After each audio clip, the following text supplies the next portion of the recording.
அடுத்தடுத்து எல்லா செலவும் அடுத்தடுத்து இன்னைக்கு 5 ரூபா வச்சுன்னா நாளை ஒரு கோயில் போறோம் 5 ரூபா 10 சாமிக்கு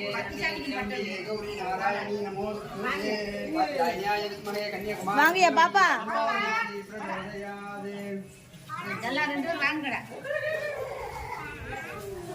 राजकाली अंबिका परिपूर्ण प्रसाद सिद्ध्यर्थं धनं धान्यं जलं वत्सं दीर्घमायुः दीर्घजीवनं प्रार्थयतु अभी ரெண்டு கோயில் போட்டாங்கடா கிட்டி வரலாம் ஏமா கையிலே வைமா